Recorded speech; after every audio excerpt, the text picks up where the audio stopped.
పత్రిక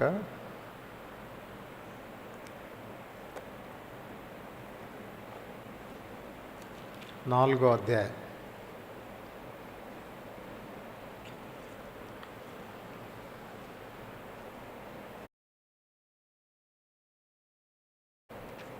పన్నెండు 13 వచనాలు కలిసి చదువుకుంటాం.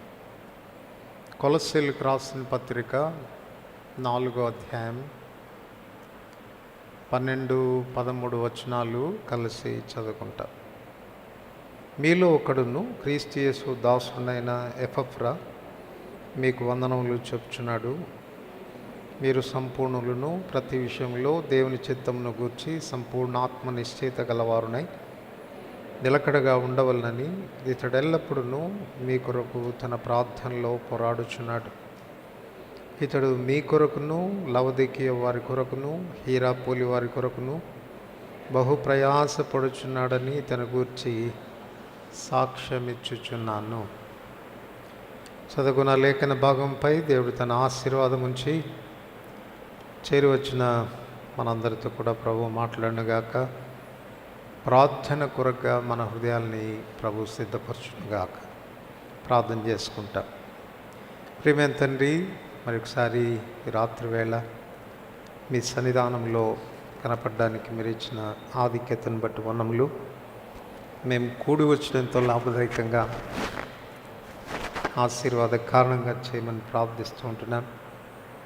మీ వాక్యం ద్వారా మమ్మల్ని దర్శించుము.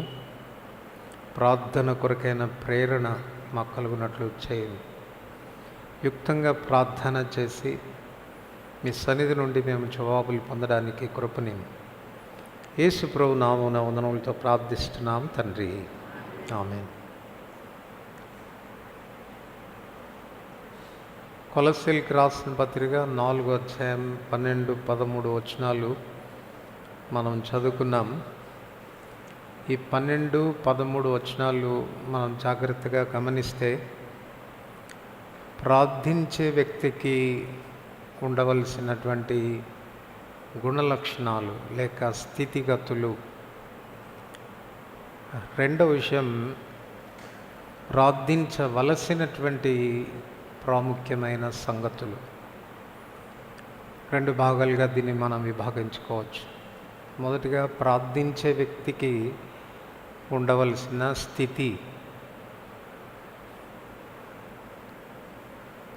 12వ వచనంలో మొదటిగా మనం చూడవచ్చు, ఎపఫ్రాను గురించి అపోస్తలుడైన పౌలు పరిచయం చేస్తూ తన గురించి తాను చెప్పేటువంటి మాట ఏంటంటే, మీలో ఒకడు అని ఎపఫ్రాను గురించి ప్రస్తావిస్తున్నట్లుగా మనం చూడవచ్చు.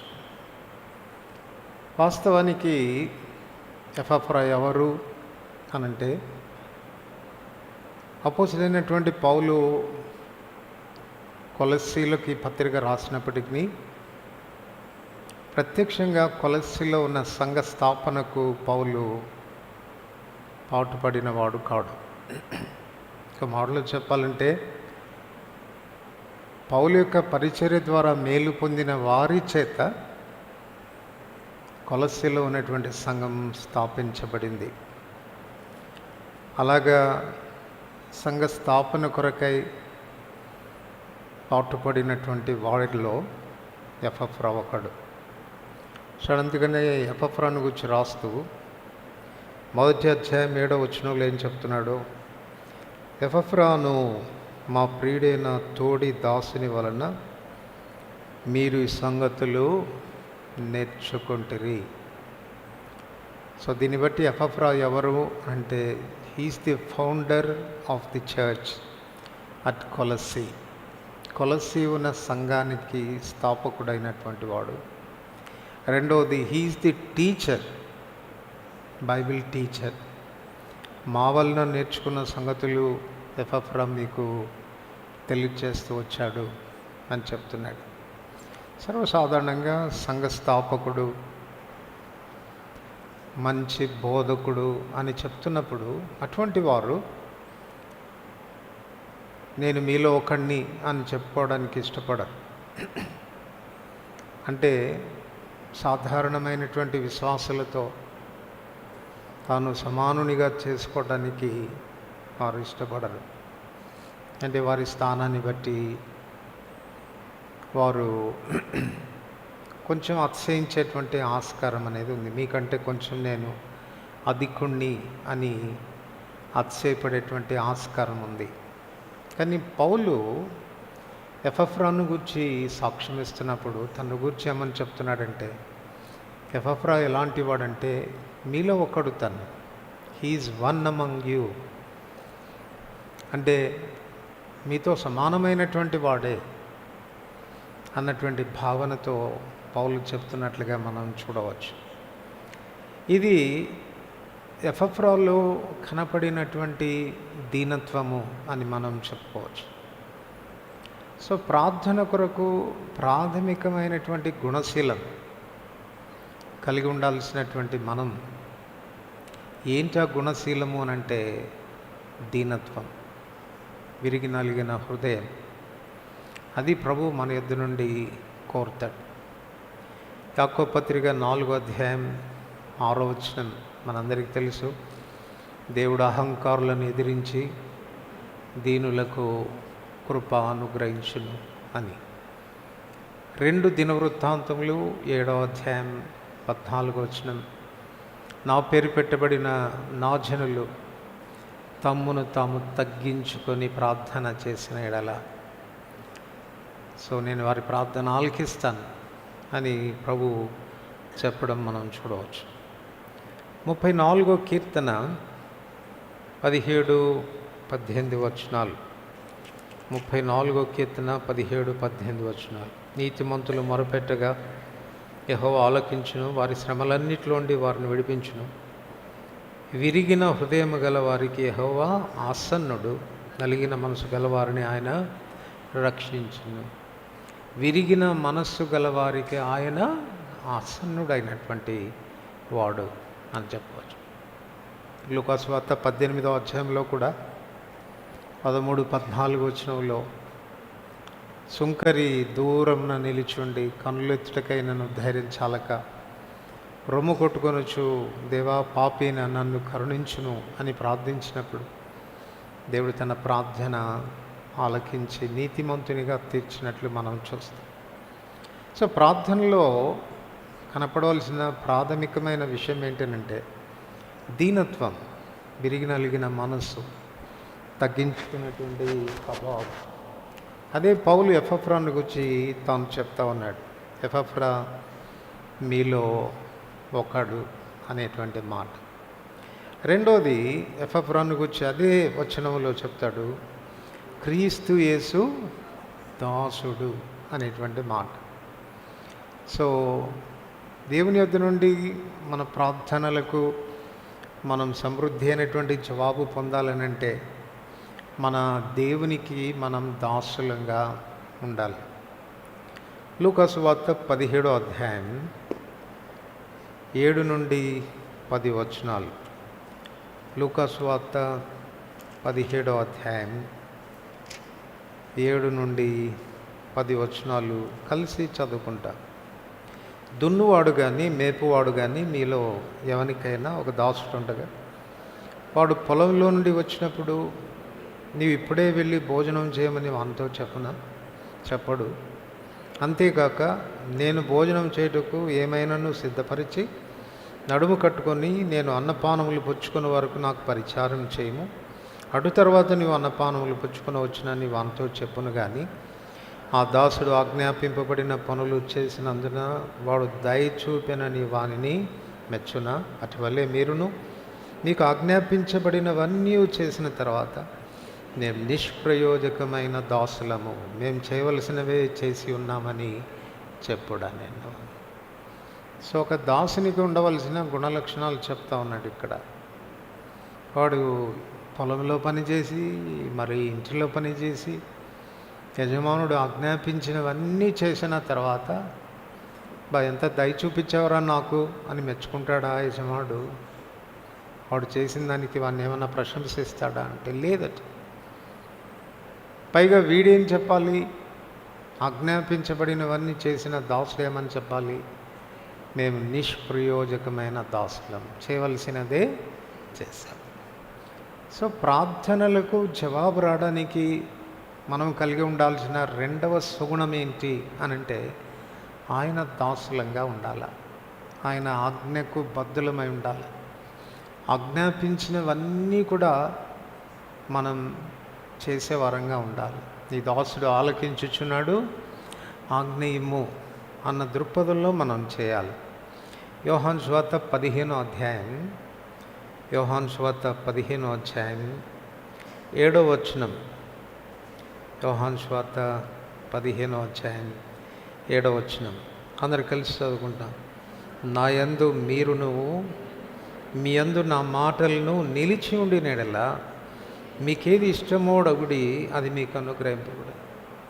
సో మనం ప్రార్థన చేసినప్పుడు మనకేది ఇష్టమై ప్రార్థన చేస్తామో వాటన్నిటిని మనం పొందాలి అని అంటే ఇక్కడ ప్రభు కండిషన్ పెడతా ఉన్నాడు, నా మాటలు మీ యందు నిలిచి ఉండాలి. అంటే నా ఆజ్ఞకు మీరు బద్ధులు కావాలి అనే విషయం చెప్తా ఉన్నాడు.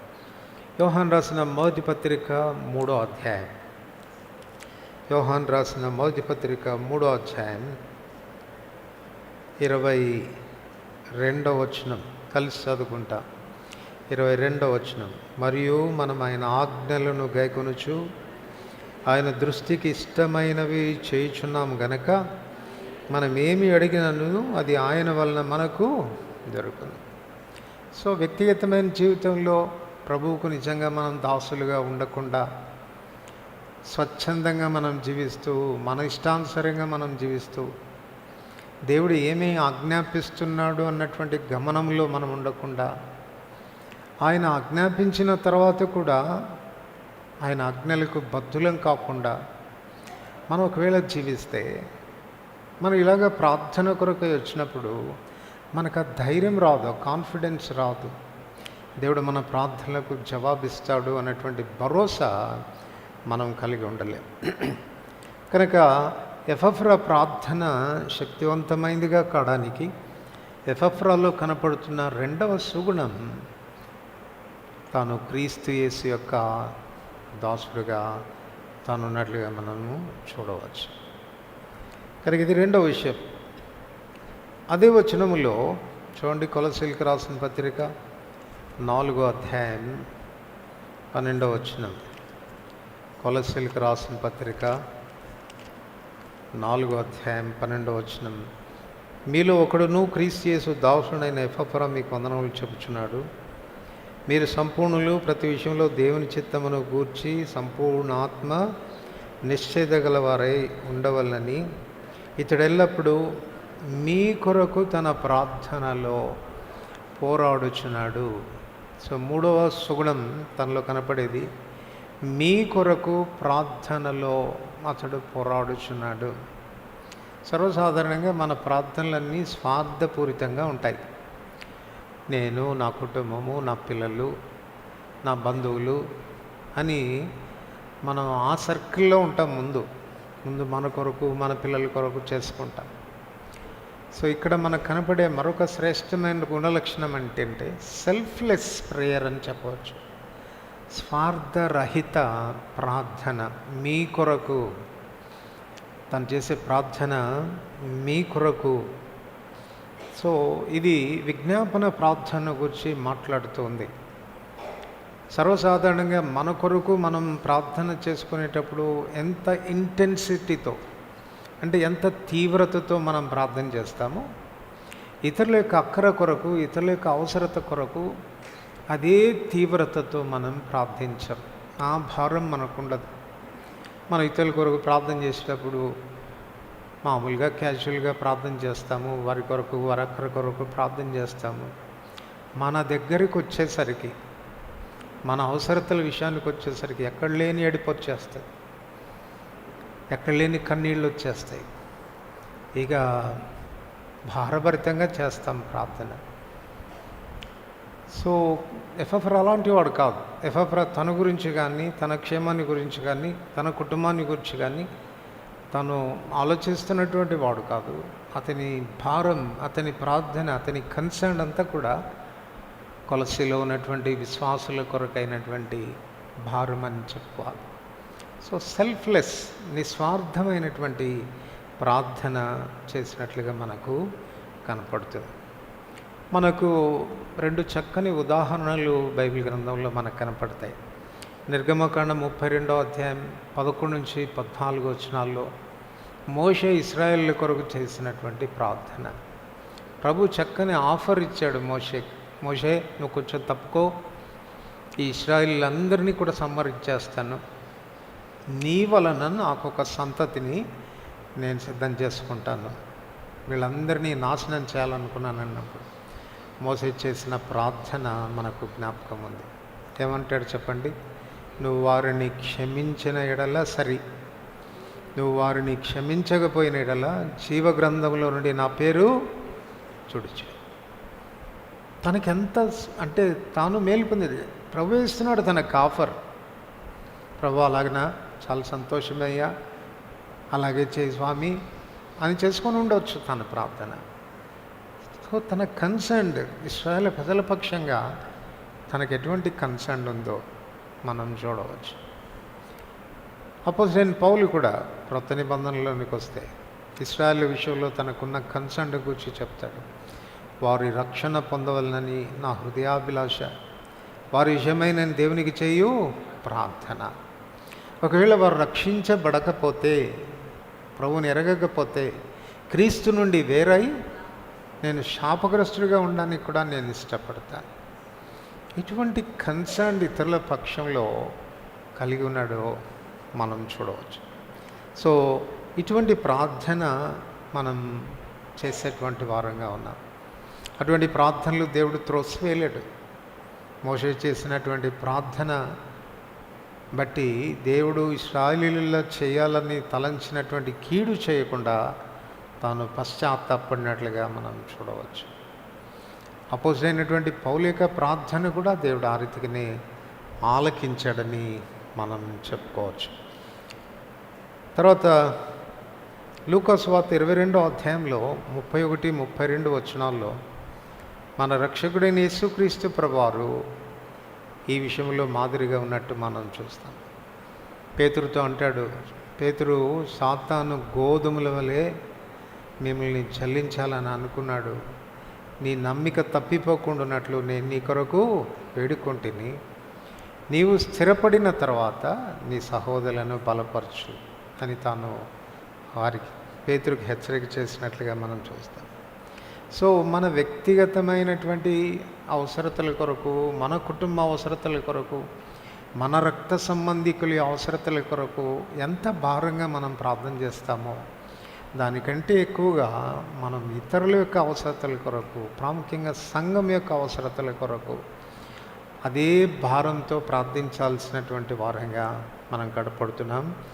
అటువంటి ప్రార్థనలు దేవుడు నిర్లక్ష్యం చేయడు.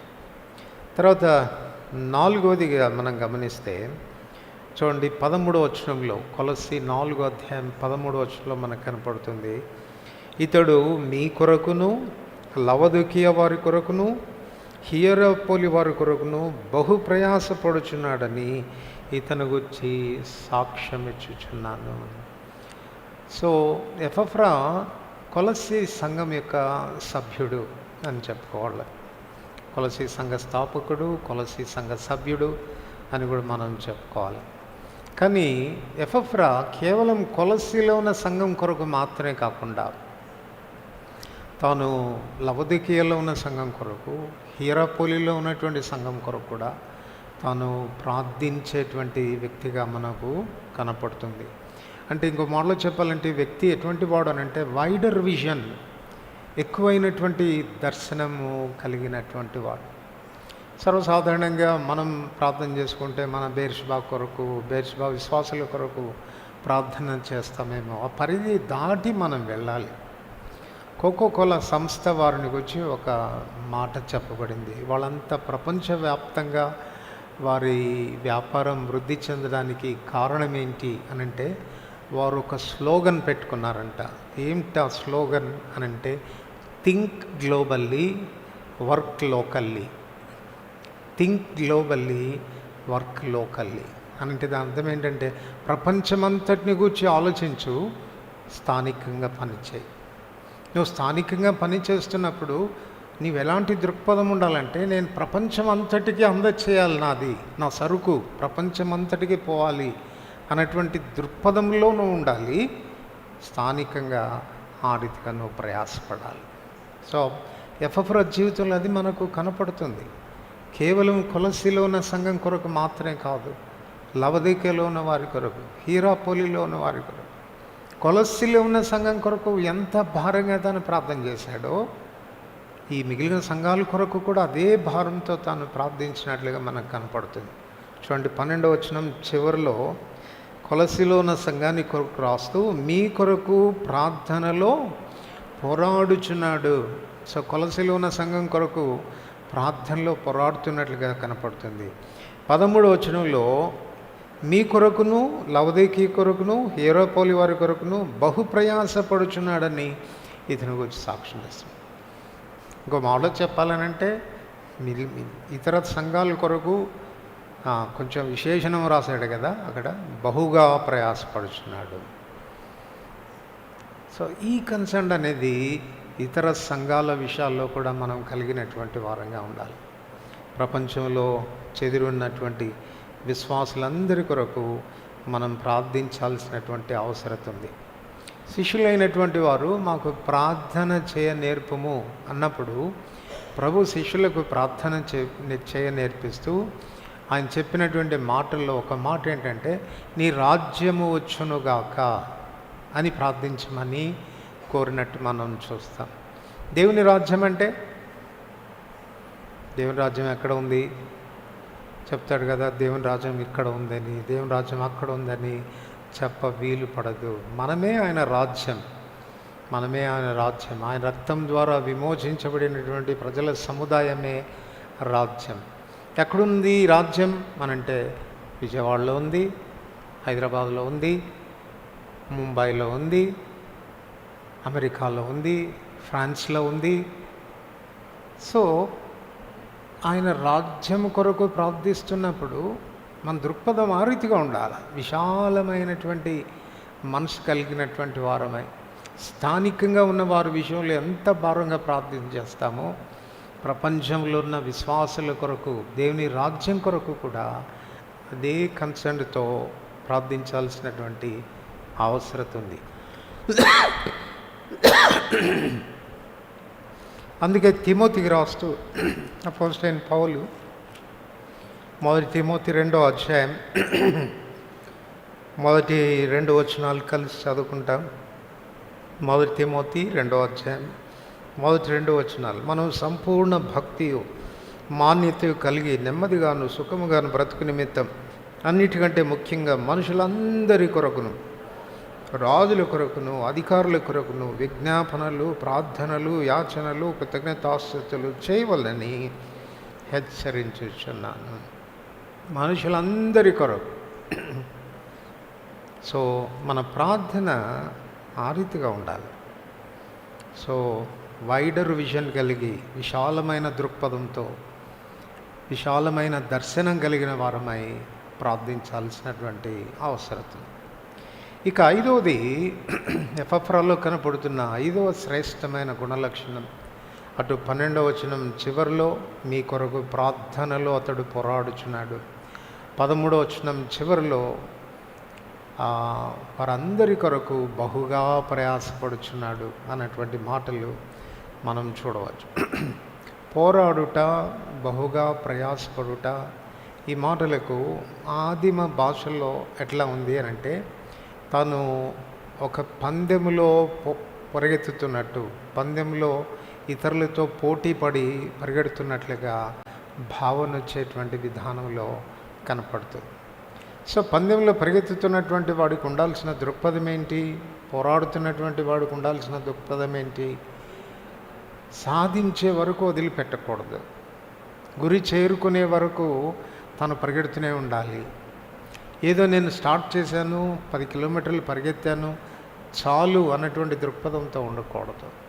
సో తాను ప్రారంభించాడు అంటే తన టార్గెట్ రీచ్ అయ్యే వరకు, ముగించే వరకు తాను పరిగెడుతూ ఉండాలి. ఆ దృక్పథం ఉండాలి. 123వ కీర్తనలు అదే కదా మనం చదువుతాం. దాసి కనులు యజమానురాలి చేతి తట్టు, దాసుని కనులు యజమాని చేతి తట్టు చూచినట్లు మన దేవుడైన యెహోవా మనలను కరుణించు వరకు, మన దేవుడైన యెహోవా మనలను కరుణించు వరకు. సో ఈ పోటీలో మనం ఎవరితో పోటీ పడుతున్నాం? మన ప్రభుతోనే పోటీ పడుతున్నాం. మన ప్రభుతో పోటీ పడుతున్నాం. ప్రభుతో పోటీ పడుతున్నాం అంటే మనం గెలిచి ప్రభు ఓడిపోవడం అని కాదు. మనం గెలిచి ప్రభు ఓడిపోవడం అని కాదు. ప్రభు చెంతకు మనం ఏ ఉద్దేశంతో వెళ్తున్నామో, ఏమి ఆశించి వెళుతున్నామో అది పొందు పర్యంతం, దాన్ని దక్కించుకునే పర్యంతం. అందుకే మనం చూస్తాం యాకోబు జీవితంలో నిర్గమ 32లో పెనియలు పోరాటంలో యాకోబు ప్రభుతో పోరాడుతూ వచ్చినప్పుడు ఏమంటాడు? నీవు నన్ను ఆశీర్వదిస్తే కానీ నేను నిన్ను పోనీయను అని అంటాడు. అప్పుడు ప్రభు నీవు దేవునితోనూ మనుషులతోనూ పోరాడి గెలిచితివి అంటే నేను ఓడిపోయాను అని చెప్పడమా? దేవుడు నేను ఓడిపోయానని చెప్పడమా? నువ్వు దేవునితో మనుషులతో పోరాడి గెలిచావు అని అంటే అర్థం ఏంటి అని అంటే ఏమి సాధించాలని అనుకుంటున్నావో దాన్ని సాధించావు. హోషేయ గ్రంథం 12వ అధ్యాయం.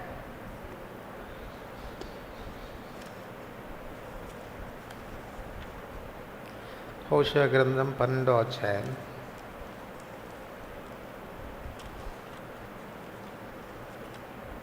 3వ వచనం అందరు కలిసి చదువుకుంటాం. హోషేయ గ్రంథం 12వ అధ్యాయం 3వ వచనం చదవండి. యూదా వారి మీద తల్లి గర్భమందు యాకోబు తన సహోదరుని మడిమెను పట్టుకును, మగసిరి కలవాడై అతడు దేవునితో పోరాడెను. సో ప్రార్థనలకు వస్తున్నప్పుడు మనం ఇలా ఉండాలి, ప్రభుతో పోరాడే వాళ్ళంగా ఉండాలి. నువ్వు నన్ను ఆశీర్వదిస్తే కానీ నేను నిన్ను పోనీయను అని చెప్పేటట్టుగా ఉండాలి. యాకోబు ఆశీర్వదించబడ్డా లేదా? ప్రభువే చెప్తున్నాడు, నువ్వు దేవునితో మనుషులతో పోరాడి గెలిచావు, ఇదిగో నేను నిన్ను ఆశీర్వదిస్తున్నాను, నీ పేరు ఇక మీదట యాకోబు కాదు ఇశ్రాయేల్ అని పడుతుంది. సో గాడ్ ట్రాన్స్ఫార్మ్డ్ హిమ్, తన జీవితాన్ని రూపాంతరపరిచినట్లుగా మనం చూడవచ్చు. ఆదికాండం 18వ అధ్యాయంలో అబ్రహాం దేవునితో పోరాడుతూ వచ్చినాడు, లోతు విషయంలో పోరాడుతూ వచ్చినాడు, విజ్ఞాపన చేస్తూ వచ్చినాడు. బహుశా 50 మంది ఉంటారేమో, 45 మందే ఉంటారేమో, 40 ఉంటారేమో, 30 మందే ఉంటారేమో. ఈ మాటలు చెప్తున్నప్పుడు మధ్యలో ఒక మాట అంటాడు పదే పదే, ఏమని?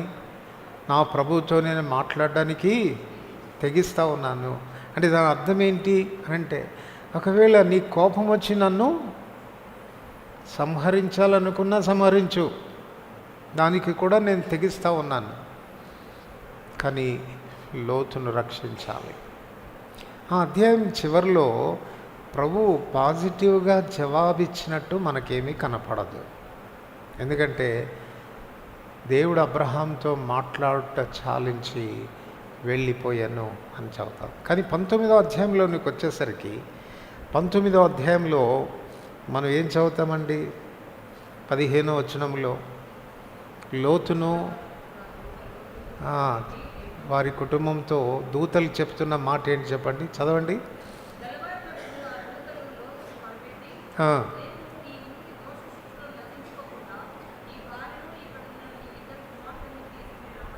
అంటే దాని అర్థం ఏంటి చెప్పండి? దేవుడు అబ్రహాం ప్రార్థన ఆలకించనట. 18వ అధ్యాయం చివరిలో మనకు క్లారిటీ లేదు, దేవుడు వెళ్ళిపోయాడు సరేలే అని మాట కూడా అనలేదు. కానీ 19వ అధ్యాయంలోకి వచ్చేసరికి దూతలను పంపించి అబ్రహాం కోరినట్టుగా లోతు కుటుంబాన్ని రక్షించినట్లు మనం చూడవచ్చు. సో ఈ కన్సర్న్ అనేది మనం కలిగిన వారంగా ఉండాలి. ప్రార్థనలో ఆ రీతిగా మనం పోరాడాలి. ప్రభువు మన ప్రార్థనలకు జవాబిచ్చు పర్యంతం ఆయన పాదాలు పట్టుకోవడం అనేది మనం నేర్చుకోవాలి. సో ఎపఫ్రాలో ఈ 5 సుగుణాలు మనకు కనపడుతున్నాయి. ఒకటి, తాను సంఘ స్థాపకుడైన, అక్కడ ఉన్నటువంటి సంఘానికి చక్కటి బోధకుడైన వారిలో ఒకడిగా తను తాను సహ విశ్వాసులతో సమానునిగా చేస్తూ మెలిగినట్టు, అంటే దీనత్వం కలిగినటువంటి వాడే ఉన్నట్టుగా మనకు కనపడుతుంది. రెండవది, క్రీస్తు యేసు యొక్క దాసుడు, అంటే దేవుడు ఆజ్ఞాపించినవన్నీ కూడా బేషరతుగా లోబడి చేస్తూ వచ్చినటువంటి వాడు. తర్వాత మూడవది, తను నిస్వార్థమైనటువంటి ప్రార్థనాపరుడని చెప్పాలి. తన కొరకు, తన కుటుంబం కొరకు కాక మీ కొరకు అతడు ప్రార్థనలో పోరాడుతున్నాడు అన్నటువంటి మాట తనలో కనపడుతున్న నిస్వార్థమైన జీవితాన్ని గురించి మాట్లాడుతుంది. తర్వాత నాలుగోది మనం చూసాం, తనకున్న వైడర్ విజన్, విశాలమైనటువంటి దృక్పథం కలిగినటువంటి వాడు. ఏదో స్థానిక సంఘం కొరకు, స్థానిక సంఘం యొక్క అక్కర్ల కొరకు పోరాటం మాత్రమే కాదు, చుట్టుపక్కల ఉన్నటువంటి లవదోకియా, హియరోపోలి పట్టణంలో ఉన్న విశ్వాసుల కొరకు కూడా అంతకంటే ఎక్కువైన భారంతో తాను ప్రార్థన చేసినట్లుగా మనకు కనపడుతుంది. చివరికి ప్రార్థనలో పోరాడినవాడు, పట్టుదల కలిగినటువంటి వాడు, సాధించే పర్యంతం దేని కొరకు తాను ప్రార్థన చేస్తున్నాడో దాన్ని ప్రభు యొద్ద నుండి పొందే పర్యంతం ప్రభు పాదాలు గట్టిగా పట్టుకున్నటువంటి వాడు. నీవు నన్ను ఆశీర్వదిస్తే కానీ నేను నిన్ను పోనీయను అని చెప్పినట్లుగా, నేను తెగిస్తున్నాను ప్రభువా, నువ్వు నా ప్రార్థన ఆలకించాల్సిందే అని అబ్రాహాము చెప్పినట్లుగా ప్రార్థనలో పోరాడినటువంటి వాడు. కనుక మనం ప్రభు సన్నిధికి వస్తున్నప్పుడు, ప్రార్థన చేయడానికి ప్రభు సన్నిధికి వస్తున్నప్పుడు ఎపఫ్రా యొక్క జీవితాన్ని మన జీవితంతో పోల్చి చూసుకోవాల్సిన అవసరం ఉంది. చాలా పర్యాలు మన ప్రార్థనలకు జవాబు రాదు. ప్రార్థన చేస్తాం, ప్రభు సన్నిధికి వస్తాం, కానీ ఒక విశ్వాసి, ఒక ప్రార్థనాపరుడు మెయింటైన్ చేయవలసినటువంటి ఆ ఆత్మీయమైనటువంటి జీవితాన్ని మనం మెయింటైన్ చేయం. ఆయనకు విధేయులుగా ఉండం, తగ్గించుకునేటువంటి స్వభావం మనలో కనపడదు, నిస్వార్థమైన జీవితం మనలో కనపడదు, ఇతరుల కొరకైనటువంటి భారం మనలో కనపడదు. ఒకవేళ భారం ఉన్నా ఏదో అడపదడప ప్రార్థిస్తామేమో, కానీ పోరాడేటువంటి జీవితం, సాధించేటువంటి ఆ స్థితి మన జీవితాల్లో కనపడదు.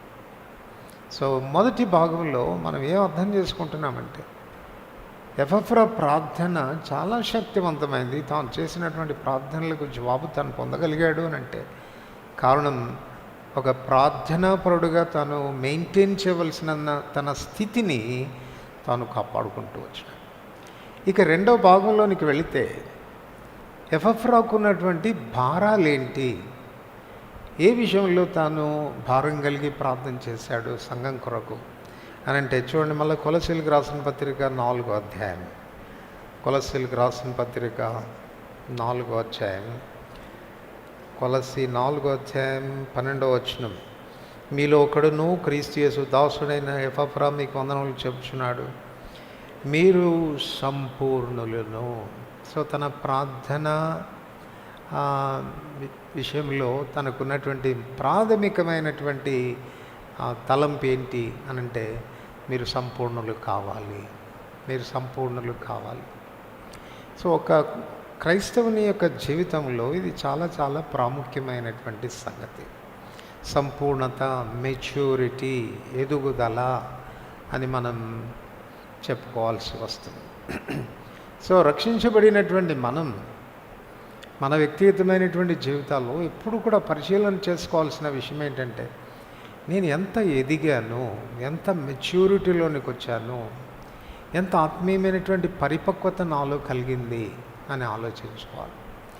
ఈ ఆత్మీయమైనటువంటి ఎదుగుదల విషయానికి వచ్చినప్పుడు దీన్ని మనం ఏమని చెప్పుకోవచ్చు అనంటే, క్రైస్ట్ లైక్నెస్ అని, అంటే క్రీస్తు యొక్క సారూప్యత, క్రీస్తు వలె ఉండుట. అందుకే ఎఫెసీయులకు రాసిన పత్రిక 4వ అధ్యాయం 15వ వచనంలో మనం చదువుతాం, అందువలన మీరు పసిపిల్లల వలె కాక, చదవండి ఎఫెసీ 4:15, ఎఫెషియన్స్ 4:15, ఎఫెసీ పరిశుద్ధ, ఎఫెసీ 4:15. అందువలన మనం ఇక మీదట పసిపిల్లలమై మనుషుల మాయోపాయముల చేతను గాలికి కొట్టుకొని పోవారైనట్లుండక ప్రేమ కలిగి సత్యము చెప్పుచు క్రీస్తు వలె ఉండుటకు మనం అన్ని విషయంలో ఎదుగుదాం. సో ఎదుగుట అనంటే వాట్ ఈస్ ది స్కేల్, మన పరిమాణం ఏంటి అంటే క్రీస్తు వలె ఉండుటకు మనం అన్ని విషయంలో ఎదగాలి. సో ఈ క్రీస్తు వలె ఉండుటకు అంటే ఈ మెచ్యూరిటీ అనేటువంటిది ఒకేసారి మనల్ని పరిపూర్ణతలోనికి తీసుకురాదు. ఇది ఎటువంటిది అనంటే ఎదుగుతున్న పరిపూర్ణత అని చెప్పుకోవచ్చు. లేకపోతే కొలసీలకు రాసిన పత్రికలోనే ఈ మాట వాడాడు చూడండి. కొలసీలకు రాసిన పత్రిక 3వ అధ్యాయం 10వ వచనం, ఏలైనగా ప్రాచీన స్వభావము దాని క్రియలతో కూడా పరిచ్ఛేదించి జ్ఞానము కలుగు నిమిత్తం దాన్ని సృష్టించిన వాని పోలిక చొప్పున నూతన పరచబడుచున్న నవీన స్వభావము. ఈ స్వభావానికి ఏం పేరు పెట్టాడు?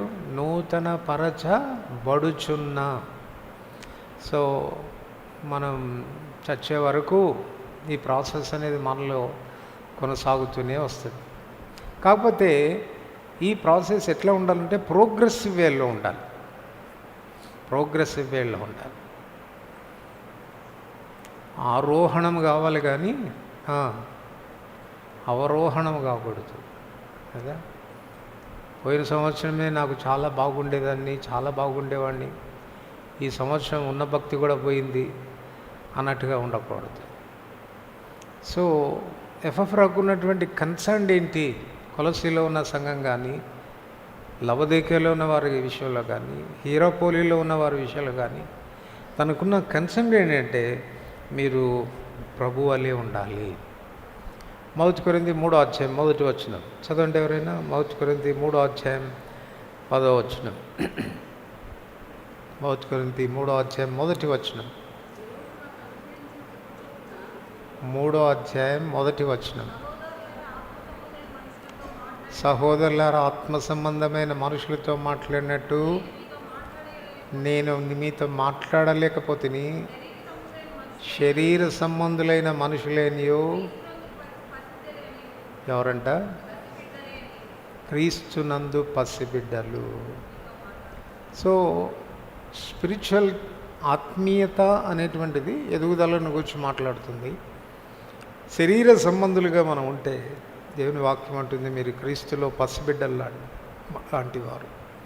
మెచ్యూరిటీ లేదు మీకు, ఇంకా పసితనంలో ఉన్నారు. గలతీలకు రాస్తూ మీరు ఆత్మానుసారంగా ఆరంభించి శరీరానుసారంగా ముగిస్తారా? గలతీ 4:19 చెప్తాడు, క్రీస్తు స్వరూపం యందు ఏర్పడు పర్యంతం నాకు మరలా ప్రసవేదన కలుగుచున్నది. సో విశ్వాసం లేనటువంటి వారు ఈ దినాన ఎంతకాలం పోయినా, హెబ్రీ 5వ అధ్యాయం 14వ వచనంలో అంటాడు, కాలమును బట్టి చూస్తే మీరు బోధకులుగా ఉండాల్సిన వారు. మరలా ఒకడు మీకు మూలపాఠాలు బోధించవలసి వస్తుంది. ఎదిగినటువంటి వారికి జ్ఞాన వివేచన ఉంటుంది. సంగతులను వారు వివేచించగలుగుతారు, మేలు కీడలు. సో ఆ స్థితిలోనికి రావాలి. అది ప్రభు కోరుతున్నటువంటి విషయం. క్రీస్తు వలె ఉండుటకు మనం అన్ని విషయంలో ఎదగాలి. సో క్రీస్తు వలె ఉండుట అని చెప్తున్నప్పుడు క్రీస్తు ఎటువంటి విధేయత చూపాడో మనం అటువంటి విధేయత చూపించాలి. యోహాను సువార్త 15వ అధ్యాయం 10వ వచనంలో నేను నా తండ్రి ఆజ్ఞలను పాలించినట్లు మీరు నా ఆజ్ఞలను పాలించిన ఎడల నా ప్రేమయందు నిలిచుందురు అని చెప్తాడు. అంటే నా తండ్రికి నేను బద్ధుణ్ణయ్యాను, ఆయన ఏది ఆజ్ఞాపించినా నేను దానికి లోబడ్డాను. క్రీస్తు వలె మనం ఉండడం అంటే అట్టి విధేయతను కలిగినటువంటి వారంగా ఉండడం. 2 కొరింథీ 8:9 చెప్తాడు, మీరు మన ప్రభు అయిన యేసు క్రీస్తు కృపను ఎరుగుదురు కదా, ఆయన ధనవంతుడయుండి తన దారిద్ర్యం వలన మనల్ని ధనవంతులుగా చేయుటకు మన నిమిత్తం ఆయన దరిద్రుడాయను. సో అంటే ఆయన కృప, హీ వాజ్ సో గ్రేషియస్. కృపగలవాడు అని చెప్పారు. మీరు మన ప్రభువైన యేసుక్రీస్తు కృపను ఎరుగుదురు కదా అని చెప్తున్నాడు. ఏంటి కృప అనంటే ఉన్నది పోగొట్టుకోవడమే కృప అంటే. మీరు చెప్పండి, ఉన్నది పోగొట్టుకుంటామా, లేనిది సంపాదించుకుంటామా? ఒక్క 10 రూపాయలు విదిలించడానికి చాలా కష్టం కదా. అక్కరలో ఉన్నవాళ్ళు, అవసరతలో ఉన్నవారు, బీదరికంలో ఉన్నవారు, సమస్యలో ఉన్నటువంటి వారు మనకు తెలుస్తూనే ఉంటుంది, మన పక్కనే ఉంటారు వాళ్ళు. కానీ కృపా సహితంగా మనం ఉండలేం. సో ప్రభు అంటున్నాడు, మీరు మన ప్రభువైన యేసుక్రీస్తు కృపను ఎరుగుదురు కదా. ఎంత ఇచ్చేశాడు ఆయన అని అంటే, హీ హాస్ గివెన్ ఆల్. తనకున్న సమస్తాన్ని ఇచ్చేశాడు. దరిద్రుడు అయిపోయాడు ఆయన, రిక్తుడు అయిపోయాడు. సో క్రీస్తు వలె ఉండుటకు మనం అన్ని విషయాల్లో ఎదగాలి. క్రీస్తులాగా లోబడేటువంటి మనస్తత్వం మనకు ఉండాలి. క్రీస్తులాగా కృపాసహితంగా మనం ఉండగలగాలి. ఫిలిప్పీ 2:5 చెప్తాడు, క్రీస్తు యేసునకు కలిగిన ఈ మనసు మీరును కలిగి. ఏంట మనసు? తను తగ్గించుకోవడం, రిక్తుడైపోవడం, శిలువ మరణం పొందినంతగా తను తగ్గించుకోవటం. తర్వాత ఎఫెసీ 4:32 ప్రభు అంటాడు, క్రీస్తు మిమ్మును క్షమించిన ప్రకారం మీరును ఒకరినొకరు అంటే ఆయన యొక్క క్షమాగుణం మనలో కనపడాలి. ఆయన ఎలా క్షమిస్తాడో మనం ఆ రీతిగా క్షమించాలి. సో ఇదన్నీ కూడా ఆయన పోలిక అని మనం చెప్పుకోవచ్చు. సో క్రీస్తు వలె ఉండుటకు మనం అన్ని విషయాల్లో ఎదగాలి. ఎఫ్రాకున్నటువంటి భారం, కొలసీ సంఘాన్ని గురించి, చుట్టుపక్కల ఉన్న సంఘాల్లో ఉన్న విశ్వాసుల కొరకైనటువంటి తనకున్న భారం మెచ్యూరిటీలోనికి రావాలి. ఏదో రక్షించబడినంత మాత్రాన సరిపోదు, శరీర సంబంధులుగా ఉంటే సరిపోదు. మీరు ఆత్మీయులు కావాలి. క్రీస్తు వలె ఉండడానికి మీరు అన్ని విషయాల్లో ఎదగాలి. అది నా భారం అని తాను వారి నిమిత్తం తాను ప్రార్థన చేస్తూ వచ్చినట్లుగా మనకు కనపడుతుంది. తర్వాత రెండవ విషయానికి వస్తే, కొలసీ 4:12 మీరు సంపూర్ణులు, ప్రతి విషయంలో దేవుని చిత్తమును గూర్చిన సంపూర్ణ ఆత్మ నిశ్చయిత గలవారు. ప్రతి విషయంలో దేవుని చిత్తమును గూర్చిన సంపూర్ణ ఆత్మ నిశ్చయిత గలవారు అనంటే దాని అర్థం ఏంటి? మనం దేవుని చిత్తాన్ని ఏ విషయాలకు తెలుసుకుంటాం? కొంచెం ఇంపార్టెంట్ విషయాలు. పెళ్లి చేసుకోవాలంటే అప్పుడు ప్రభా నీ చిత్తం చెప్పిన ఆయన, ఎవరిని చేసుకోమంటావు, ఎవరిని వద్దంటావు. సో మేజర్ థింగ్స్ విషయాలకు వచ్చినప్పుడు ప్రభు చిత్తాన్ని తెలుసుకోవడానికి మనం ఆలోచిస్తాం. ఇక్కడ ఎఫ్రాకు ఉన్నటువంటి కన్సర్న్ ఏంటంటే ప్రతి విషయంలో, ఈయన ఎవ్రీథింగ్. అంటే ఒక మాటలో చెప్పాలంటే, కూర్చోవాలన్నా ఆయన చిత్తం అడగాలి, లేవాలన్నా ఆయన చిత్తం అడగాలి, పండుకోవాలంటే కూడా ఆయన చిత్తం అడగాలి. ప్రభా 9 గంటల వరకు పడుకోవడానికి అనుమతి అంటే ఇస్తాడండి? ఇస్తాడా? 10 గంటల వరకు నేను లేవను ప్రభా, అప్పటి వరకు నాకు అనుమతి అంటే ఇస్తాడా? అది ఆయన చిత్తమా? అంతసేపు నిద్రపోవటం? ప్రతి విషయంలో ఆయన చిత్తం. మరి ఆయన ఎన్ని గంటలకు లేచేవాడండి? యేసుప్రభు ఎన్ని గంటలకు లేచేవాడు? తెల్లవారక ముందే, ఇంకా చీకటిగా ఉన్నప్పుడే, మార్కు 1 మనం చదువుతాం కదా, ఆయన లేచి వెళ్ళేవాడు. So in everything small and great, ప్రతి విషయంలో కూడా ఇది అభ్యాసం మనం చేసుకోవాలి. భక్సింగ్ గారు అందుకే చెప్పేవాడు, ఒక విశ్వాసిగా ఉన్న గొప్ప ఆధిక్యత ఏంటి అనంటే దేవుని చిత్తాన్ని ఎరుగుట, దేవుని చిత్తాన్ని చేయుట. దేవుని చిత్తం ఎరుగుట, దేవుని చిత్తాన్ని చేయుట. సో చిన్న చిన్న విషయాలకు అడుగుతామా? ఆయన సాక్ష్యంలో ఆయన చెప్తాడు కదా, ఒకసారి తల వెంట్రుకలు కత్తిరించుకోవడానికి మంగళ షాప్ పోవడానికి కూడా అడిగాడంట ఆయన. ప్రభా ఈరోజు బొమ్మంటావంటే ఈరోజు వద్దులే అన్నాడంట దేవుడు, ఆగిపోయాడు. తర్వాత మళ్ళీ 4 రోజుల తర్వాత అడిగితే ఇప్పుడు వెళ్ళన్నాడంట. సర్వసాధారణంగా ఆ మంగళ షాపు చాలా రద్దీగా ఉంటుందంట. కానీ దేవుడు పొమ్మని చెప్పినప్పుడు మంగళ షాప్లో ఒక్కడు కూడా లేడంట. వాడు మంగళవాడు ఫ్రీగా ఉన్నాడు. ఆయన ఏం చెప్తాడంటే, వాడు ఫ్రీగా ఉన్నాడు కాబట్టి వాడికి సువార్త చెప్పేదానికి దేవుడు నాకు సాయం చేశాడు. వాడు ఆ రోజే మోకరించి యేసుప్రభువుని అంగీకరించాడంట. సో ఫర్ ఎవ్రీథింగ్, ప్రతి చిన్న విషయానికి కూడా దేవుని చిత్తాన్ని అడిగిన, ప్రభా ఈజ్ ఇట్ యువర్ విల్, ఇది చేయడం నీ చిత్తమా, ఇలా ఉండడం నీ చిత్తమా, ఇక్కడికి వెళ్ళడం నీ చిత్తమా, అన్ని విషయాల్లో ఆయన చిత్తం.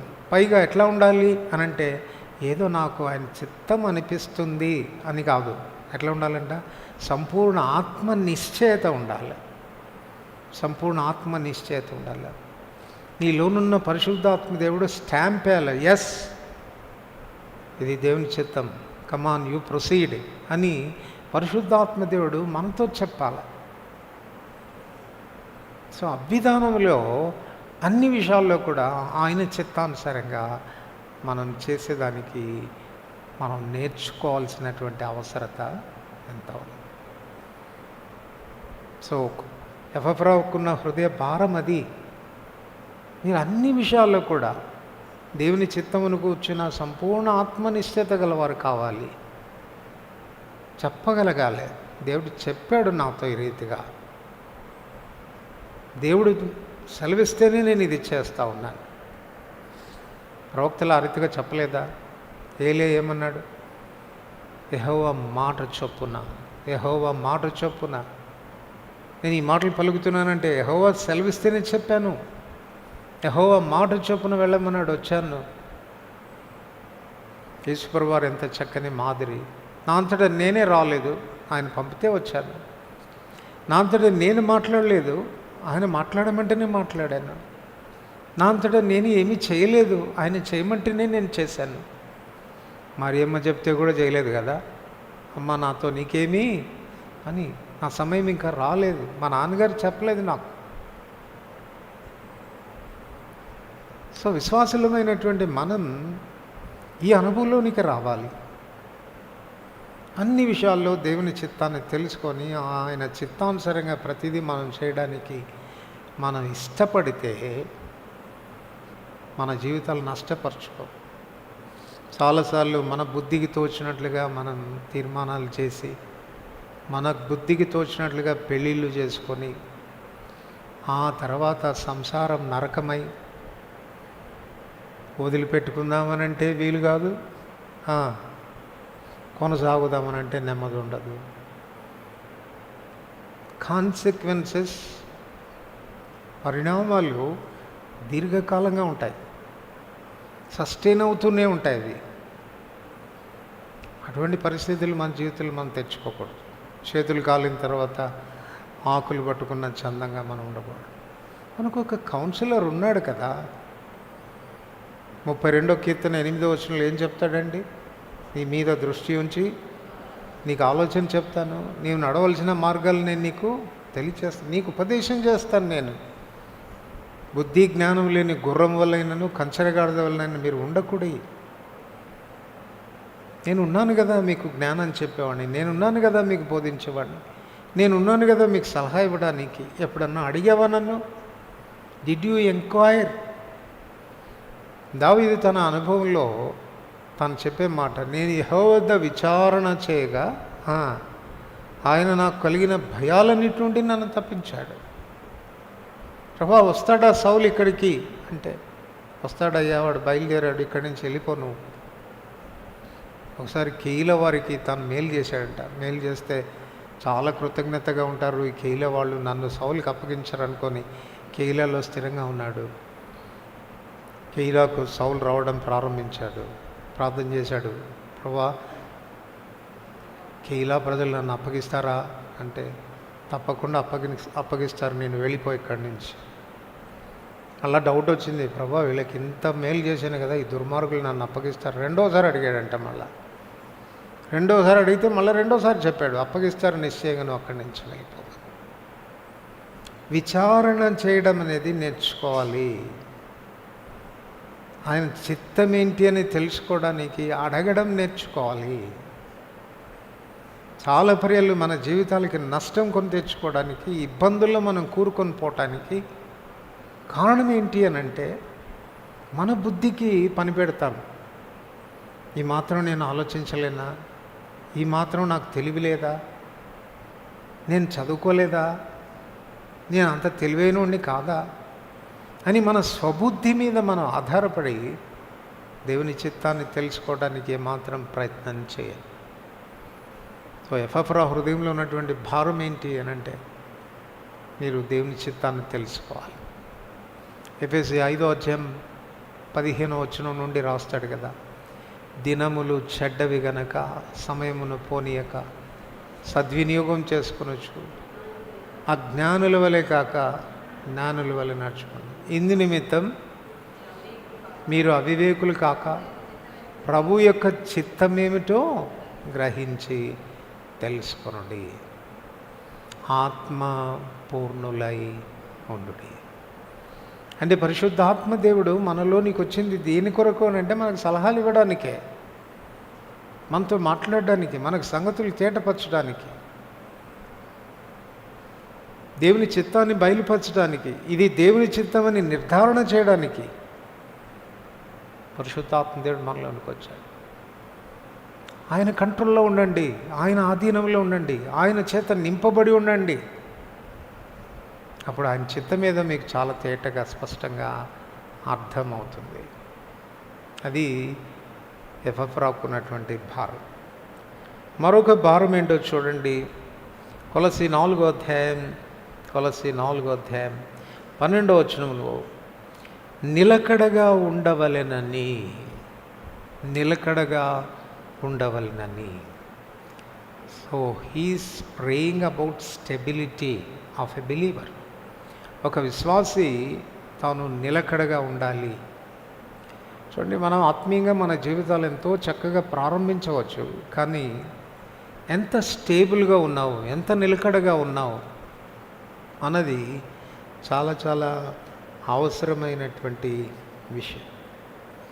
చాలా విషయాల్లో మనం స్టేబుల్గా ఉండాలి. చూడండి, తెస్సలోనికైకి రాసిన మొదటి పత్రిక 3వ అధ్యాయం మొదటి 7 వచనాలు కలిసి చదువుకుంటాం.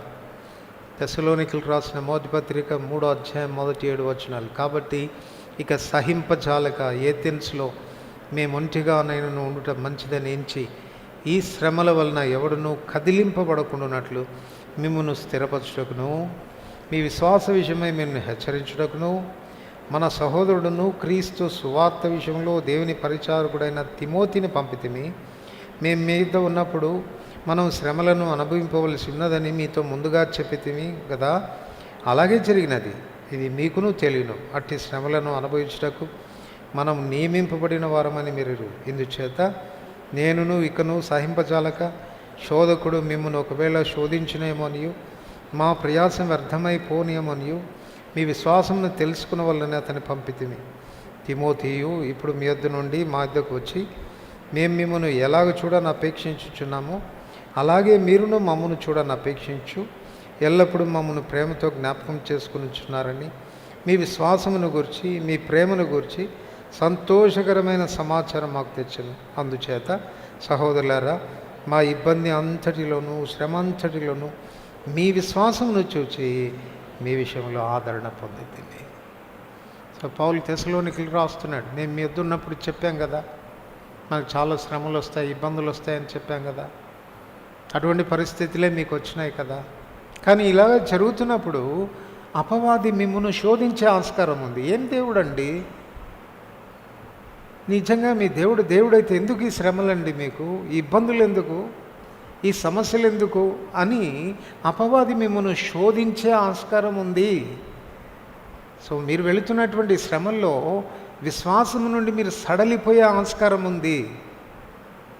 అందుకొరకు తిమోతిని పంపాను నేను. ఎట్లా ఉన్నారో చూసిరాయ్యా, వాళ్ళు ఈ పరిస్థితుల్లో ఎలా నిలబడి ఉన్నారో చూసిరా అని పంపిస్తే తిమోతి వచ్చి అక్కడ చూసిన తర్వాత క్షేమ సమాచారం పౌలుకి తీసుకొస్తున్నాడు. పౌలు గారు, మనం భయపడినట్లుగా వాళ్ళు ఏం లేరండి, మనం ఏం ఆశించాము, ఎలా ఉండాలని ఆశించాము అట్లాగనే ఉన్నారు, వాళ్ళు విశ్వాసంలో ఉన్నారు. ఆ మాట చెప్పినప్పుడు పౌలు అంటాడు, మాకు ఎన్నో ఇబ్బందులు ఉన్నా, సమస్యలు ఉన్నా, ఇరుకులు గుండా వెళ్తూ ఉన్నా, మా ప్రాణానికి ఆదరణ లేకపోయినా మీ విశ్వాసానికి వచ్చిన సమాచారం విన్నప్పుడు మాకెంతో ఆదరణ కలిగి. సో స్టేబుల్ ఇన్ ఫెయిత్, విశ్వాసమందు నిలకడగా ఉండాలి. ఇది అపోస్తలుడైన పౌలు రాస్తా అంటాడు కదా, విశ్వాసమందు నిలకడగా ఉండవలననియు మనం అనేక శ్రమలను అనుభవించి దేవుని రాజ్యంలో ప్రవేశించాలని వారిని హెచ్చరించాడు. సో ఇది నాన్న నిన్ను కదిలించే పరిస్థితులు ఏవి, నీ విశ్వాసాన్ని సడలింపచేసే పరిస్థితులు ఏది కూడా నీ విశ్వాసాన్ని కదిలించకూడదు. యూ షుడ్ స్టేబుల్, దానిలో నిలబడి ఉండాలంతే. ప్రభు మీద ఆధారపడి ఉండడం అనేది చాలా అవసరమైన విషయం. హెబ్రీ 13వ అధ్యాయం 1వ వచనం చూడకుండా చెప్పండి. సహోదర ప్రేమ నిలవరముగా ఉండనీయుడి, ఆతిథ్యము చేయ మరొకడి. కొందరు తమకు తెలియకనే దేవదూతలకు ఆతిథ్యము చేసిరి. సో సహోదర ప్రేమ అంటే ఆతిథ్యం చేయడం. ప్రేమ అంటే ఇవ్వడమే కదా. మన భాషలో ఏంటంటే ప్రేమ అంటే పుచ్చుకోవటం అని అర్థం. ఇది నాకు చాలా ఇష్టం, ఇదంటే నాకు చాలా ప్రేమ అంటే అర్థం ఏంటంటే నాకే కావాలని అర్థం. కానీ దైవ ప్రేమ ఇచ్చేటువంటి ప్రేమ. God so loved the world that he gave his only begotten son. దేవుడు లోకాన్ని ఎంతో ప్రేమించి తన కుమారుని ఇచ్చేశాడు. రోమిల్కి రాస్తూ అపోస్తలుడైన పౌలు 8వ అధ్యాయం 32వ వచనంలో అంటాడు, తన సొంత కుమారుని ఈయ వెనుది అని దేవుడు ఇక ఏం దాచుకుంటాడు, ఏమి ఇవ్వకుండా పోతాడు. సో ఆయన ప్రేమ అటువంటిది. సో కొన్నిసార్లు మనం ఇతరులను ప్రేమిస్తాము, ఎప్పుడు ఆగిపోతుందో తెలియదు. ఆ ప్రేమ సడన్గా ఆగిపోతుంది కదా. యాకోబు చెప్పాడు, భార్యల్ని ఎమర్జెన్సీగా పిలిపించి, మీ నాయన ముఖం నిన్న మొన్నటి ముఖంలాగా లేదు, కొంచెం తేడాగా కనపడుతుంది నాకు, కాబట్టి సర్దేండి అమ్మాయి, సామాన్లు సర్దేండి, వెళ్ళిపోదాం అన్నాడు. సో మనిషిని ముఖం అలాంటిది. ఈ దినం ఒకలాగుంటుంది, రేపొద్దున ఇంకెలాగ మారిపోతారో తెలియదు. కానీ దేవుని పిల్లలమైనటువంటి మనం స్థిరంగా ఉండాలి. ప్రేమించే విషయంలో కూడా మనలో మార్పు రాకూడదు. మన ప్రభు మనల్ని ప్రేమించే విషయంలో ఏమైనా మారాడా చెప్పండి. అందుకే ఇర్మియా 2వ అధ్యాయంలో రాస్తూ అంటాడు, అరణ్యములో విత్తనములు వేయదగని దేశంలో మీరు ఎట్లా నన్ను వెంబడించారో నాకు ఇంకా జ్ఞాపకం ఉంది. ఎంత ప్రేమించారు నన్ను. మీ యవనకాలపు ప్రేమ, వైవాహిక ప్రేమ నా జ్ఞాపకం వస్తూ ఉంది. ఏ దుర్నీతిని నాలో చూచి మీరు దూరం అయిపోయారు. నేనేమన్నా మారానా? మిమ్మల్ని ప్రేమించడం మానేశానా? ఏ దుర్నీతిని నాలో చూశారు. సో ఆయన ప్రేమ మారదు, మార్పు వచ్చేది. ఆయన బిడ్డలమైనటువంటి మనం కూడా ప్రేమించే విషయంలో ఆ రీతిగానే స్థిరంగా ఉండాల్సిన అవసరం ఉంది. ఎఫెసీ 4వ అధ్యాయం 14వ వచనంలో, కల్పింపబడిన ప్రతి ఉపదేశమునకు కొట్టుకొని పోవచ్చు, అలల చేత ఎగరగొట్టమైన వారమైనట్లుండక. సో అన్స్టెబిలిటీ దేన్ని బట్టి వస్తుంది అనంటే, కానీ తప్పుడు బోధల వలన కలుగుతుంది. కల్పింపబడిన ప్రతి ఉపదేశం. సో మనం ఈ విషయంలో కూడా జాగ్రత్త పడాలి. సో అపవాది ఈ దినాన మనల్ని కదిలించేదానికి వాడు వాడేటువంటి పరిస్థితుల్లో ఒకటి ఏంటంటే భిన్నమైన తప్పుడు బోధలు ప్రవేశింపచేస్తాడు.